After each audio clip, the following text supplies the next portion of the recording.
यतो अनंत शक्ति अनंता सजीवा यतो निर्गुणाद प्रमेया गुणास्ते यतो भाति सर्वं त्रिधा भेद भिन्नं सदा तं गणेशं नमामो भजामः सदा तं गणेशं नमामो भजामः सदा तं गणेशं नमामो भजामः।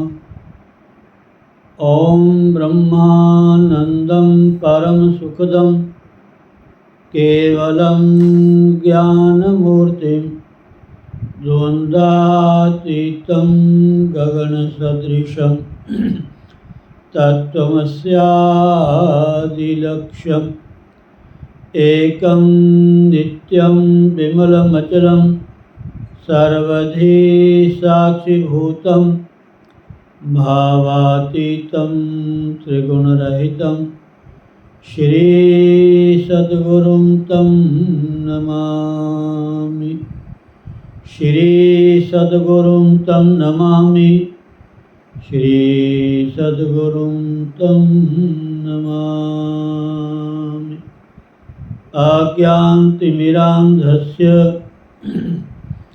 ज्ञानाञ्जनशलाकया चक्षुरुन्मीलितं येन तस्मै श्रीगुरुवे नमः।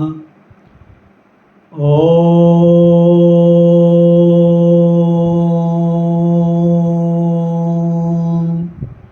श्री हरिगुरु चरणकमलेभ्यो नमः। बोलो श्री सद्गुरुदेव भगवान की जय। स्वामी दयालदास जी महाराज की जय। स्वामी रामन जी महाराज की जय। श्री श्री 1008 श्री स्वामी सोमेश्वर जी महाराज की जय। संत भक्तराम जी महाराज की जय। बोलो भाई सब संत भगवान की जय। जय जय श्री राधे।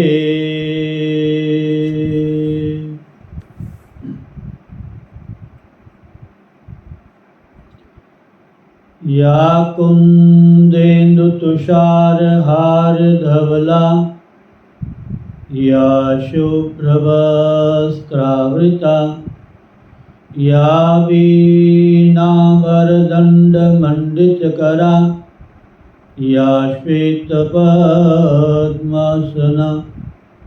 या ब्रह्माच्युतशङ्करप्रभृतिभिः देवैः सदा वन्दिता सा मां पातु सरस्वती भगवती निःशेषजाड्यापहा। निःशेषजाड्यापः। ॐ प्रसीतं महेशानि प्रसीद जगदम्बिके। अनंतकोटि ब्रह्मण्ड नायक ते नमो नमः। नमः कूटस्वरूपायै चिद्रूपायै नमो नमः। नमो वेदान्तवेद्यै भुवनेश्वर्यै नमो नमः। सर्वमङ्गलमाङ्गल्ये शिवे सर्वार्थसाधिके शरण्ये त्र्यम्बके गौरी नारायणी नमोस्तुते। ओम ओम ओम। आज पहला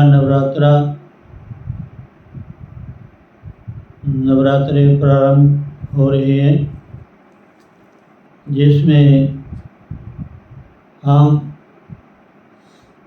जगत जननी जगदीश्वरी जगदम्बा माँ दुर्गा की महिमा का ही श्रवण करेंगे, क्योंकि नवरात्रों में देवी की साधना, देवी की ही चर्चा और देवी के ही पाठों का बहुत ही महत्व है। प्रायः हमें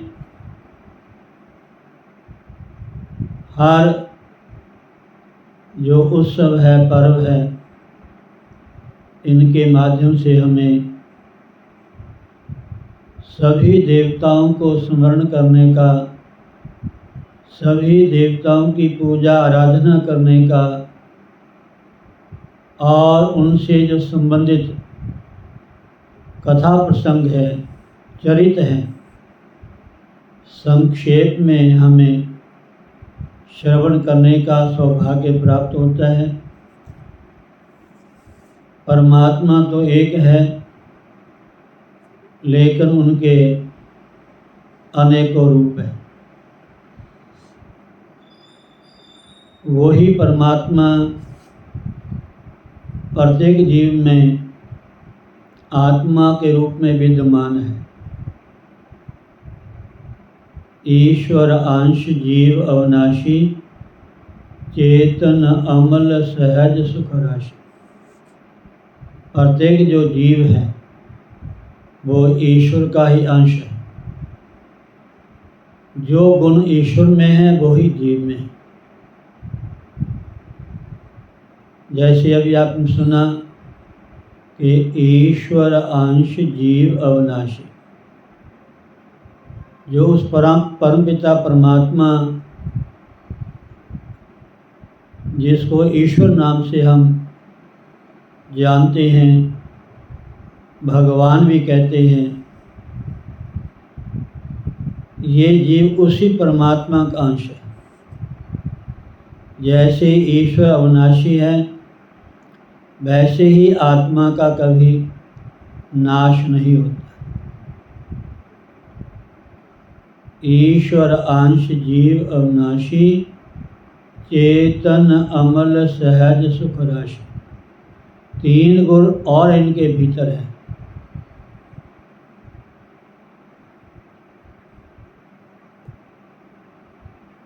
अमल, मल नहीं है।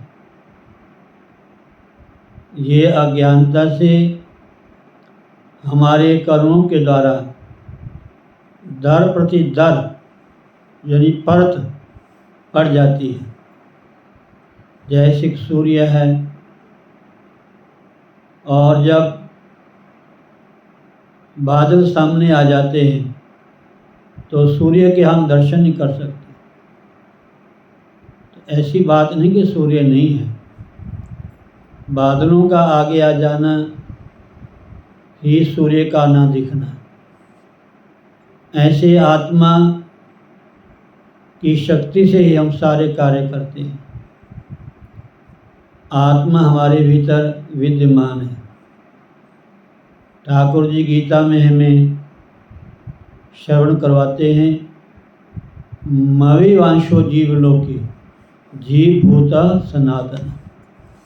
ठाकुर जी कहते हैं कि अर्जुन, ये जो जीव है ये मेरा ही अंश है, और ये आज का नहीं है, सनातन अनादि से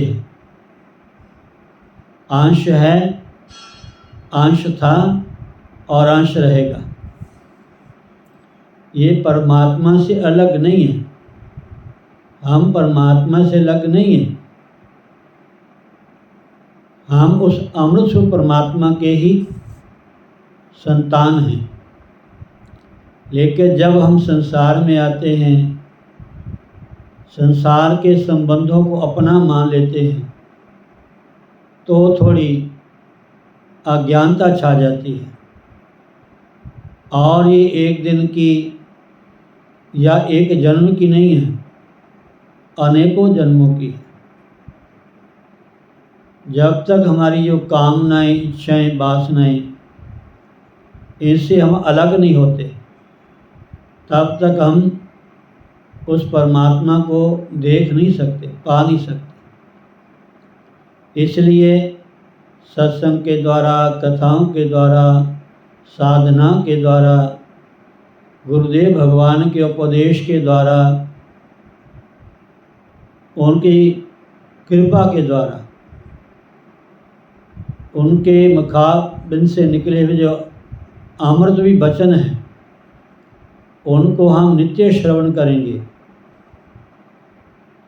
तो हमें पता चल जाए कि हम कौन हैं। बस इसलिए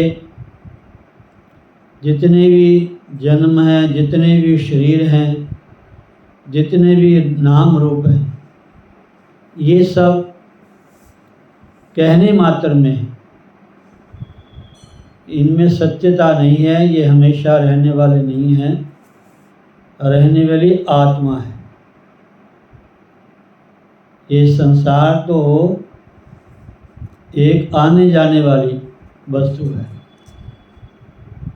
उमा कहियूँ मैं अनुभव अपना, सत हरि भजन जगत सब सपना। तो इसलिए हमें सत्संग नित्य करना चाहिए। आजकल तो हमारा बहुत सुविधा है, सत्संग तो हमेशा हमारे हाथ में ही रहता है, हमारे पास ही रहता है। ज़रूरत है हमारे मन की कि हमारा मन कहाँ लगा हुआ है। तो इसलिए सत्संग हमारे जीवन में बहुत ज़रूरी है। सत्संग के बिना ज्ञान नहीं होता। बिनु सत्संग न हरि कथा, तेहि बिन मोह न भाग। मोह गए बिनु राम पद, होई न दृढ़ अनुराग। बिनु सत्संग विवेक न होई, राम कृपा बिन सुलभ न सोई। पुण्य पुंज बिनु मिलहि न संता, सत्संगति संस्कृति कर अंता। बात ज़रूरत है हमें जो सत परमात्मा है उनके साथ जुड़ने का। जो संत महापुरुष हैं, भगवान के अनन्य भक्त हैं, जो भगवान का हमेशा ध्यान करते हैं, सिमरन करते हैं, उनका चिंतन करते हैं, ऐसे महापुरुषों की संगति, उनका संग, उनके पास बैठना, ये बहुत ही हम सबके लिए लाभ है। तो इसलिए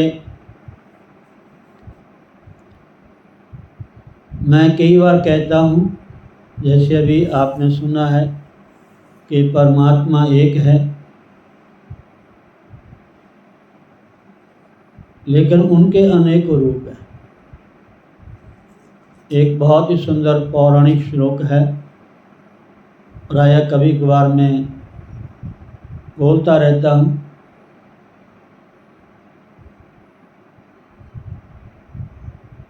आम लोग कहते हैं कि सनातन धर्म में बहुत सारे देवता हैं, बहुत सारे भगवान हैं। क्या इन सारों की पूजा करनी चाहिए सबकी, या इन सब में ऐसे कौन से प्रधान देवता हैं, ऐसे कौन से नाम हैं जिनका नाम लेने से, जिनका ध्यान करने से, जिनकी भक्ति करने से एक ही परमात्मा की शरण ग्रहण की जाए, एक ही परमात्मा का ध्यान किया जाए। क्योंकि जब तक हमारा मन एक में लगता नहीं, एक में टिकता नहीं, तब तक शांति नहीं होती।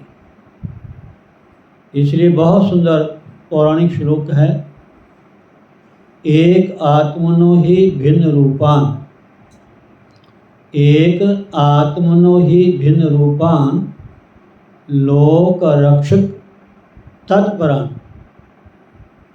यहाँ जो लिखा है एक आत्मनो अर्थात एक परमात्मा ने संसार को चलाने के लिए अपने अनेकों रूप बनाए हुए हैं। जैसे मनुष्य एक है, लेकिन एक ही मनुष्य सारे काम करता है। आप कहोगे जी एक मनुष्य कैसे सारे काम करता है? मतलब कहने का यह है कि मनुष्य का शरीर एक है, उसके नाम अनेक हैं, रूप अनेक हैं, कार्य व्यवस्था के अनुसार अलग अलग कार्यों में वो लगा हुआ है। मनुष्य का शरीर सबका एक जैसा है, लेकिन काम जो जो कार्य करता है, जो उसके पास गुण है, उसके हिसाब से उसका नाम पड़ जाता है।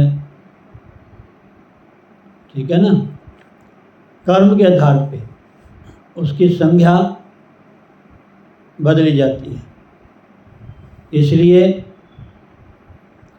एक आत्मनो ही भिन्न रूपान लोक रक्षक तत्परान, एक ही परमात्मा ने अपने अनेकों रूप बनाए हुए हैं। अनेकों रूप क्यों बनाए हुए हैं? संसार को चलाने के लिए, संसार की व्यवस्था करने के लिए। उस परमात्मा के अनेकों रूप हैं, अनंत है, अनंत नाम हैं, अनंत कथाएं हैं, अनंत अवतार हैं परमात्मा के।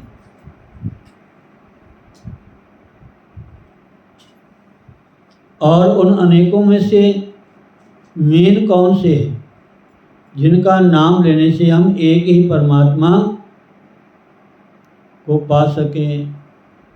उसमें लिखा है कि शिव विष्णु शिवा सूर्य हे रंबान प्रणमाम्यहम्। शिव, शिवा, सूर्य और विष्णु, शिव विष्णु शिवा सूर्य। भगवान विष्णु, भगवान शिव, भगवती जगदम्बा पार्वती और हेरम मैंने गणेश और सूर्य, ये पांचों देवता एक ही हैं। भले इनके पांचों के नाम अलग हैं और रूप अलग हैं, लेकिन तत्वतः एक है, एक है। पांचों तत्व हैं हमारे, पृथ्वी, जल, तेज, वायु, आकाश। और इन पांचों तत्वों के पांचों ही देवता हैं। अगर आप गणेश पुराण पढ़ोगे तो पता चलेगा।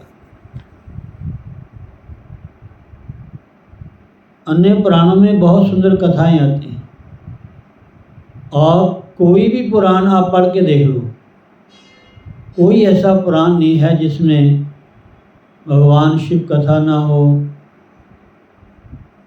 दुर्गा की कथा ना हो, राम की कथा ना हो, कृष्ण की कथा ना हो, गणेश जी का वर्णन ना हो, सूर्य की महिमा ना हो, संत महात्मा ऋषि मुनियों की तीर्थों की महिमा ना हो, सब में एक जैसी कथा श्रवण करने को मिलती है।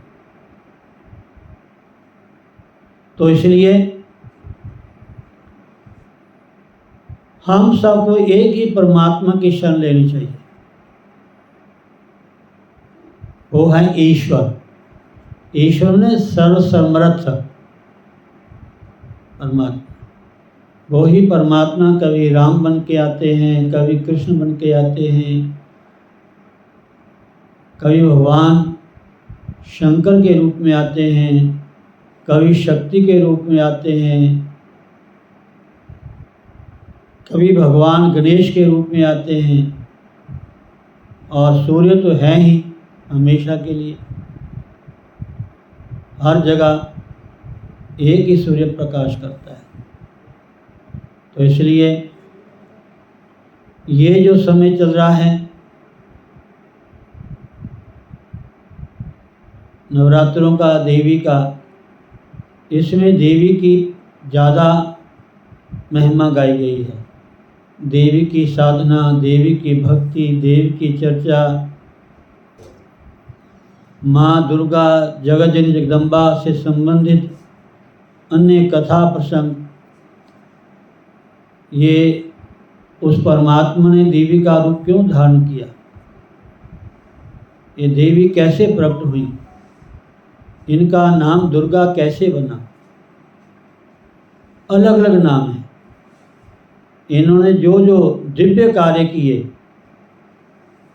समाज के कल्याण के लिए, संसार की रक्षा के लिए, दुष्टों का नाश करने के लिए, जो धर्म को हानि पहुंचाते थे,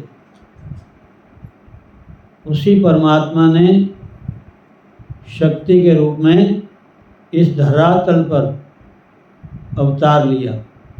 कहीं संत बने, कहीं गुरुजन के रूप में अवतरित हुए। ऐसे जो महोत्सव हैं, दिव्य पर्व हैं, उनके माध्यम से हमें ज्ञान प्राप्त करना चाहिए। तो आज संक्षेप में आपको एक दो श्लोक देवी भागवत के अंतर्गत जो विशेष शिक्षा दी गई है देवी भागवत में।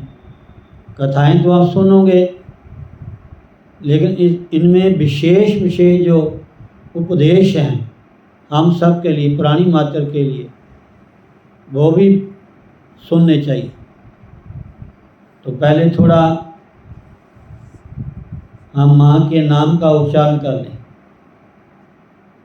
ओम श्री दुर्गायै नमः।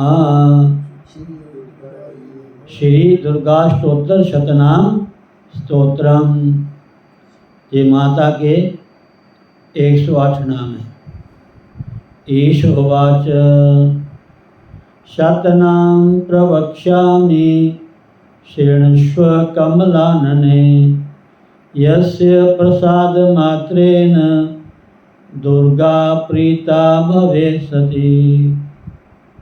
ओम सती साध्वी भवप्रीता भवानी भवमोचनी आर्या दुर्गा जया चाद्या त्रिनेत्रा शूलधारिणी पिनाकधारिणी चित्रा चंडघंटा महातपः मनोबुद्धिरहंकारा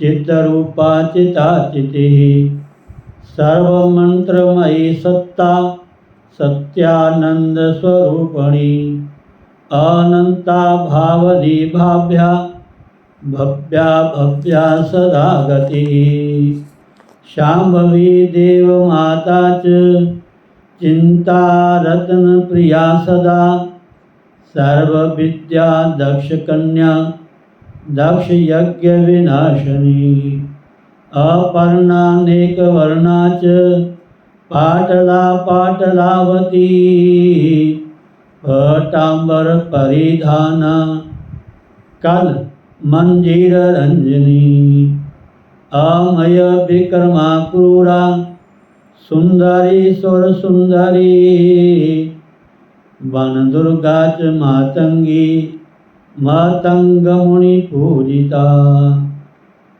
ब्राह्मी माहेश्वरी चैन्द्री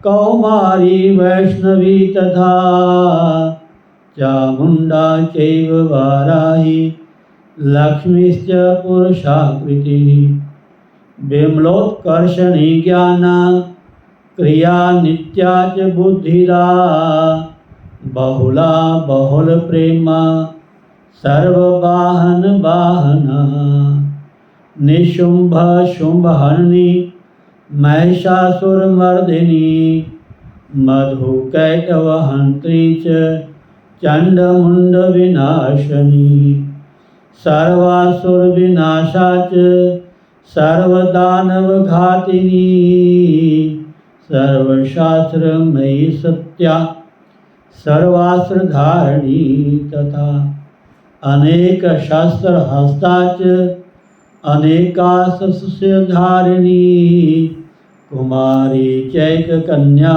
च कैशोरी युवती जति अप्रौढ़ा चैव प्रौढ़ा च वृद्धमाता बलप्रदा महोदरी मुक्तकेशी घोररूपा महाबला अग्नि ज्वाला रौद्रमुखी कालरात्रिस्तपस्विनी नारायणी भद्रकाली विष्णुमाया जलोदरी शिवदूती कराली च अनंता परमेश्वरी कात्यायनी च सावित्री प्रत्यक्षा ब्रह्मवादिनी या इदं प्रपठे नित्यं दुर्गा नामष्टाष्टकं न साध्यं विद्यते देवी त्रिषु लोकेषु पार्वती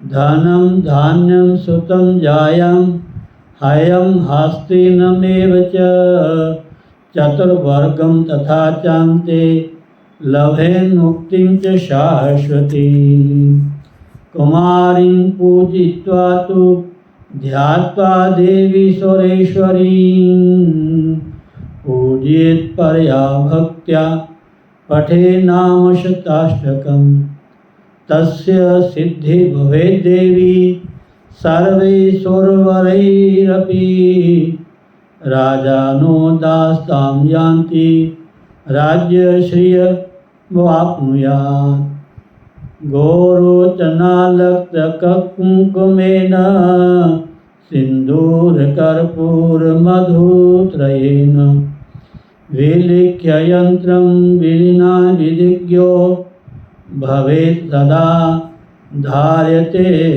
पुरारी भौमावास्या निशामग्रे चन्द्रे शतविशाङ्गते विलिख्य प्रपठे स्तोत्रं स भवेत् सम्पदां पदम् इति श्री विश्वशास्त्रतंत्रं दुर्गाष्टोत्तर शतनाम स्तोत्रम संपूर्णम।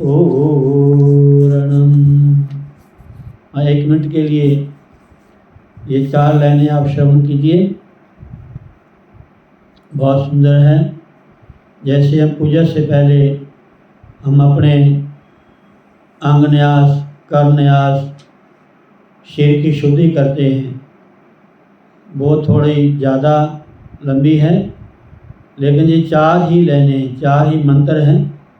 इनको आप याद कर लें जब भी कोई पूजा करें, विशेषकर दुर्गा स्तुति करते समय। तो ये 4 जो मंत्र हैं, सूत्र, ये तो हमें याद होने चाहिए। ओम ऐं आत्म तत्व शोध्यामि नमः स्वाहा। ओम हरिं विद्या तत्व शोध्यामि नमः स्वाहा। ओम क्लीं शिव तत्व शोधयामि नमः स्वाहा। ओम ऐं ह्रीं क्लीं सर्वतत्त्वं शोधयामि नमः स्वाहा। नमो दिव्ये महादेव्ये शिवायै सततं नमः। नमः प्रकृते भद्रायै नियता प्रणतः समता। ओम। आप 1-2 श्लोक, उसके बाद फिर कल आपको कोशिश करेंगे इतना ज़्यादा हो सके। देवी गीता भी है, वो भी सुनने योग्य है कि माँ ने अपने पिता को क्या ज्ञान दिया। बहुत सुंदर। श्रीमद् देवी भागवत सुभाषित सुधा, ये बहुत ही अमृतमय वचन हैं देवी भागवत के अंतर्गत। इनको आप श्रवण कीजिए। 1-2 मैं श्लोक सुनाऊंगा, उसके बाद जय श्री राधे। इसका पहला ही सूत्र है, ना सत्यम को वापि वक्तव्यम, ना मार्गे गमनम क्वचित। इसकी हिंदी इसे लिखी हुई है, असत्य कभी नहीं बोलना चाहिए, ये ध्यान रखना। सच बरोबर तप नहीं, झूठ बरोबर पाप। जिनके हृदय सच है तिनके हृदय प्रभ आप। बहुत सारे ऐसे मनुष्य हैं, भले वो मंदिर में नहीं जाते, धार्मिक स्थान में नहीं जाते, कथा भी कम ही सुनते हैं, लेकिन उनका जीवन ऐसा होता है महाराज, उनका जो दिनचर्या ऐसी होती है, चाहे वो परिवार में रहें, चाहे कि किसी काम में रहें, वो अपने जीवन को एक बिल्कुल सत्य से जोड़ते हैं। यानी मोटे अक्षरों में कह लो, टाइम इज़ मनी, समय को ज़्यादा महत्व देते हैं। और सही बात है, समय। लेकिन एक बात और कहनी जरूरी है। ठीक है, संसार के लिए हम समय निकालते हैं और कार्यों के लिए हमें समय निकालते हैं, लेकिन ये हम थोड़ा कम ही ऐसे सौभाग्यशाली पुण्यात्मा होती हैं जिनके मन में ऐसा विचार आता है कि हमें ये मनुष्य का जन्म क्यों मिला। ये समय, मैं ये नहीं कहता कि 100 साल का समय हो, ये गारंटी कोई नहीं है। कोई 10 साल, कोई 25 साल, कोई 50 साल, कोई 60 साल। बहुत ही कम सौभाग्यशाली होते हैं जो 100 साल पूरे करते हैं। वैसे हमें मनुष्य का जीवन मिला 100 साल जीने के लिए, ऐसा हमारे उपनिषदों में मंत्र आते हैं, मैं आपको सुनाऊंगा। लेकिन मनुष्य का जीवन की आयु 100 साल की है हमारा। लेकिन हम, अगर किसी इंसान की 100 साल की आयु है और रात को भी सोते हैं, हम घर का भी काम करते हैं, दुकान में भी जाते हैं, नौकरी भी करते हैं, फैक्ट्री में भी जाते हैं, विवाह शादी में भी जाते हैं, साथी मित्रों के पास भी जाते हैं। आप प्लीज़ थोड़ा विचार कीजिए कितना समय हमारा खर्च हो रहा है। कभी ध्यान दिया हमने? और जिसके लिए हमें ये मनुष्य का जीवन मिला है, ये सत्य बात है। कोई भी संत महात्मा सदगुरु ये नहीं कहते ये काम छोड़ो, लेकिन अपने आप को जानो, ये मनुष्य का जन्म हमें क्यों मिला है। बस ये बहुत जरूरी है। भाई अंतिम समय में अगर ध्यान हमारा कहीं संसार में चला गया, संसार के संबंधों में चला गया, संसार की वस्तुओं में चला गया, घर मकान दुकान फैक्ट्री में चला गया, तो हमें ये जानकारी कम है अगला जीवन हमारा क्या होगा, ये जानकारी बहुत कम है। ये जानकारी आपको धर्म के माध्यम से, सत्संग के माध्यम से, संत महात्माओं कथाओं के माध्यम से आपको ये मिलेगी। जहाँ कहीं भी कभी भी हो, सत्संग के लिए समय निकालना चाहिए, बस कहने का मतलब ये है। चाहे थोड़ा समय भी है, घर में आप रामायण का पाठ कर लो, गीता का पाठ कर लो, इसमें बहुत कुछ आपको सुनने को मिलेगा। भले आप समझ ना आए, आपने केवल पाठ करना बस। रोज़ गीता और रामायण का पाठ करो, अपने आप आपको सब कुछ पता चल जाएगा अपने आप। रामायण की जपाइए, गीता के श्लोक, महाराज ये सिद्ध मंत्र है, इनको सिद्ध करने की जरूरत कोई नहीं है।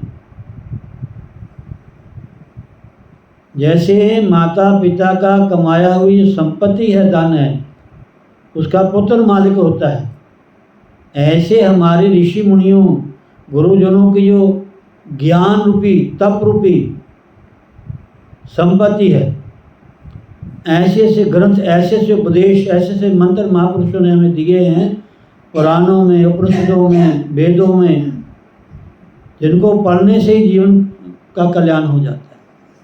इसलिए प्लीज़ समय निकालना चाहिए। तो चलो, पहला सूत्र क्या है? ना सत्यम कवापि वक्तव्यम, असत्य कभी नहीं बोलना चाहिए और ना कभी असत्य मार्ग पर ही जाना चाहिए। अब सत्य क्या है, असत्य क्या है, इसको जानना बहुत जरूरी है। असत्य क्या है, असत्य क्या है, श्रेय क्या है, प्रिय क्या है, समझे नहीं? सत और सत, जो भी हमारी मन के द्वारा, वाणी के द्वारा, आँखों के द्वारा हम जो देखते हैं, बोलते हैं, सुनते हैं, ये सब असत है। केवल मैं सच बोलता हूँ, मैं सच के सिवाय कोई और बात नहीं करता, ये अलग चीज़ है। लेकिन रियली जो सत्य है वो परमात्मा है, उससे जुड़ जाना ही सत्य है, उससे जुड़ जाना ही सत्य है। और महाराज जो कहते हैं कि मैं सत्य बोलता हूँ, तो हमारे तो सूत्र ऐसे हैं, सत्यम ब्रूयात प्रियम ब्रूयात। कैसे? ऐसा सत्य बोलना चाहिए जो मीठा हो, दूसरे को अच्छा लगे। ऐसा सत्य बोलो, सत्यम ब्रूयात प्रियम ब्रूयात, ऐसा सत्य बोलो जो मीठा लगे, प्रिय लगे। इसलिए इन शब्दों का बहुत रहस्य है। तो इसलिए सूत्र कहता है, देवी भागवत सबसे बड़ा, ये आधा श्लोक है, ये पूरा श्लोक नहीं है, आधा श्लोक। ना सत्यम कवापि वक्तव्यम, सत्य कभी नहीं बोलना चाहिए, और ना असत्य, असत्य कभी नहीं बोलना चाहिए, और ना असत्य मार्ग पे चलना चाहिए। एक सूत्र और है, वो भी आधा श्लोक है, उसके बाद जय श्री राधे। ये 1 2 3 4 5वां सूत्र है। दया समम नास्ति पुण्यम पापम हिंसा समम नहि, दया समम नास्ति पुण्यम पापम हिंसा समम नहि। श्री देवी भाव के अंतर्गत यह हमें एक सूत्र बताता है कि दया के समान कोई बड़ा पुण्य नहीं है। दया धर्म का मूल है, पाप मूल अभिमान। दया धर्म का मूल है, ये धर्म की मूल जड़ है दया। दयावन सिद्ध कसाई, चाहे कितना भी सिद्ध है, अगर उसके भीतर दया नहीं है हमारा, तो ठीक नहीं है। दया समम नास्ति पुण्यम। अब बाकी इसकी व्याख्या में प्रायः 7 दिन में करता रहूँगा बीच में। और आगे लिखा है, पापम हिंसा समम नहीं, हिंसा के समान कोई बड़ा पाप नहीं है। हिंसा में किसको, एक ज़्यादा स्थूल अर्थ इसका है हिंसा का, किसी को मारना। हिंसा में ना किसी को मारना, अहिंसा में किसकी हत्या नहीं करना। अगर इसको विश्लेषण करेंगे थोड़ा समय लगेगा, लेकिन ये 2 सूत्र हैं, इसको याद करो। एक तो असत्य का आश्रय लेना, ना असत्य मार्ग में चलना। एक दया को अपने जीवन में सबसे बड़ा गुण। आप कितनी कथा सुन लो, कुछ भी कर लो, अगर आपके जीवन में दया नहीं है, परोपकार की भावना नहीं है, तो जो फल हमें मिलना चाहिए अच्छे कर्मों का, वो हमें मिल नहीं पाता। पुण्य की प्राप्ति जरूर होती है उसका। इसलिए ये 2 सूत्र हमें याद करने चाहिए, बहुत सुंदर है। कल को फिर आपको समय के अनुसार सुनाएंगे। बोलो सतगुरुदेव भगवान की जय। जय राधे जय राधे राधे, जय राधे जय श्री राधे, राधे राधे राधे राधे, जय राधे जय श्री राधे, जय राधे जय राधे राधे, जय राधे जय श्री राधे, जय श्यामा जय श्यामा श्यामा, जय श्यामा जय श्री श्यामा, जय श्यामा जय श्यामा श्यामा, जय श्यामा जय श्री श्यामा। सर्वे भवन्तु सुखिनः, सर्वे सन्तु निरामया, सर्वे भद्राणि पश्यन्तु, मा कश्चित् दुःखभाग् भवेत्। ॐ पूर्णमदः पूर्णमिदं पूर्णात् पूर्णमुदच्यते, पूर्णस्य पूर्णमादाय पूर्णमेवावशिष्यते। ॐ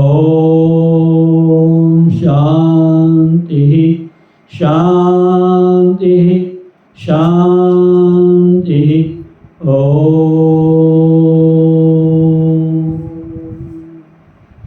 सौराष्ट्रे